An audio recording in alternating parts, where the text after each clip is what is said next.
Welcome to the Reconnection Club podcast, the show that helps parents heal troubled relationships with their adult sons and daughters.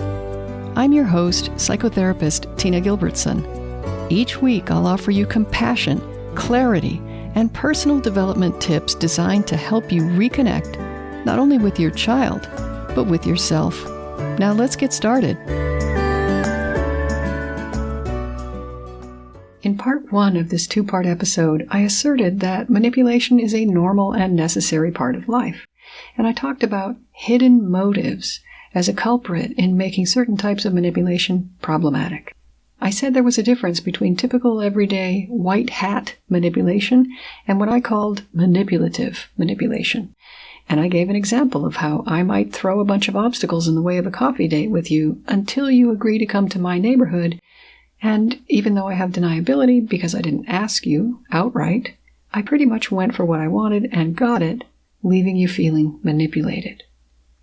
So motives that are hidden from ourselves or others or both create manipulation that often feels manipulative to other people. Another condition that leads to feeling manipulated is when the person being manipulated feels powerless to say no. If we go back to the example of our coffee date, let's say that it's a few weeks later and you and I are deciding where to meet again. And you've decided that this time you want us to meet somewhere in your neighborhood. So you say, "Hey Tina, I'd love to go to such and such a place near me. Do you mind coming over here?" Well, your request is explicit and clear and free of any hidden agenda. You want to go to that place that's nearer to you than me. That's the whole story. You're not trying to manipulate me. You're asking if I'm willing to go there. However, if I have trouble saying no, or if because of my early history I think I have to always meet the needs of others, I might feel manipulated. I might feel as though I had no choice. You made me go to your neighborhood. In this case, if I later complain to you that you made me go to your neighborhood or you manipulated me, you can calmly ask, "How did I do that?" Just asking that question forces me to acknowledge my own part in this. You asked, and I said yes. It's inescapable. There was no deceit or underhandedness. You did nothing wrong. It's my own limitations that gave you the power to successfully manipulate me merely by making a request.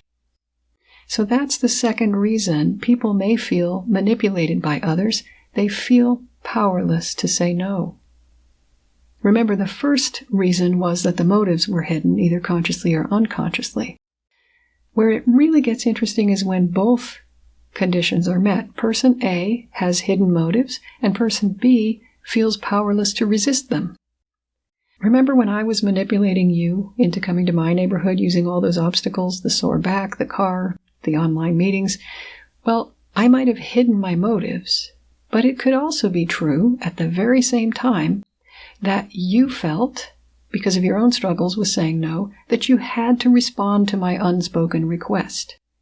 In this case, we're both contributing at the same time to your feeling manipulated, and you're likely to feel that acutely.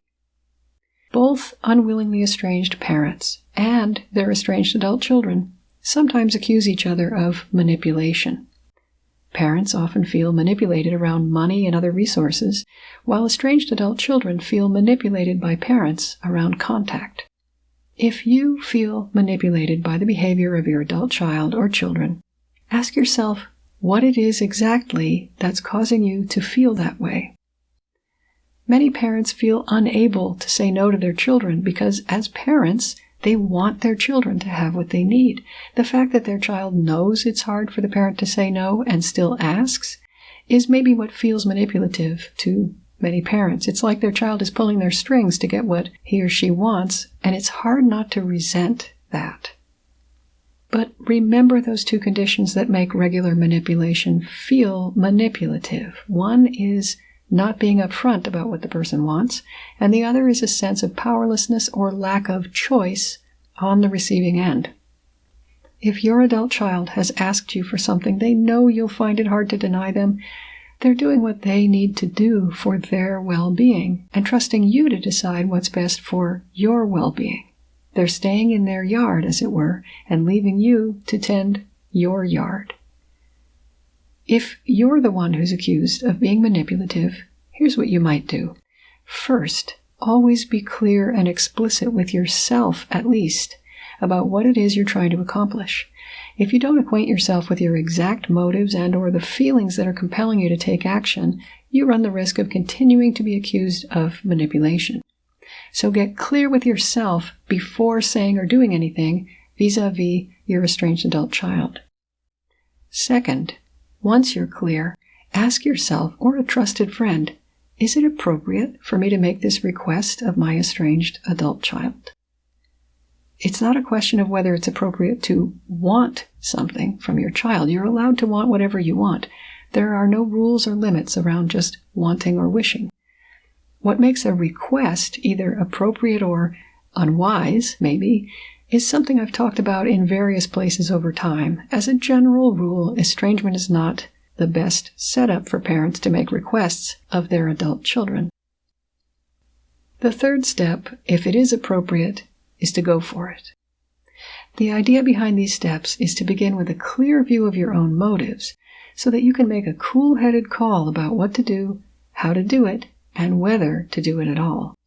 This should substantially reduce claims that you're being manipulative. However, also keep in mind that you may have more power over your child psychologically than you actually want to have.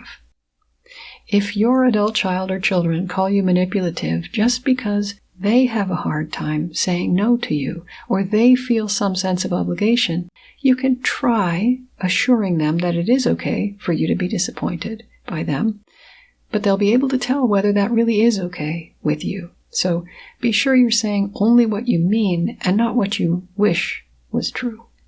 If your child easily feels manipulated, don't hesitate to acknowledge your own struggles with that, if true. It's not a stretch to imagine that you and your child could experience similar challenges. You spent a lot of time together once upon a time. Be kind and gentle with both of you when it comes to manipulation. Try to look beneath the label on both sides and examine with compassion what's really going on. Labels like manipulative might be useful sometimes as shorthand, but I don't find them helpful in truly understanding myself and other people. To summarize, manipulation per se is natural. It's how we manage our environments, and it shouldn't be a dirty word. Manipulation feels manipulative, however, when we hide our real feelings or motives. And this isn't always intentional. It can result from being out of touch with ourselves or feeling afraid to ask for what we want directly. Manipulation can also be experienced as manipulative by people who feel powerless to choose, even though they usually do have a choice. Try to forgive yourself and your adult child if either of you has engaged in behavior that seems manipulative. Most people are not doing that in a cold, calculating way. Lastly, pay close attention to your thoughts, feelings, and triggers when considering actions that involve estranged adult children. Avoid unconscious behavior as much as possible and evaluate the appropriateness of acting on your desires. If you've been accused of being manipulative, try not to make that an emergency. Instead, welcome the information as an invitation to explore what's going on in your relationship, both with your adult child and with yourself. Until next time, remember that you are a loving, lovable, and still growing human being. So please take good care of yourself. Bye for now.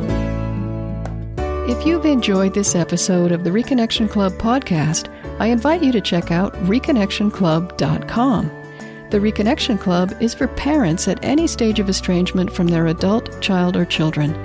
So whether you've just realized there's trouble between you, you've been living with estrangement for years, or you're newly reconciled but still walking on eggshells, the Reconnection Club is your essential resource for information, support, and continued personal growth.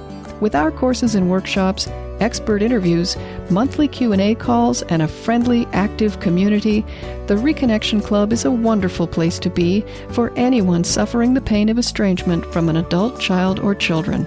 So check it out at reconnectionclub.com.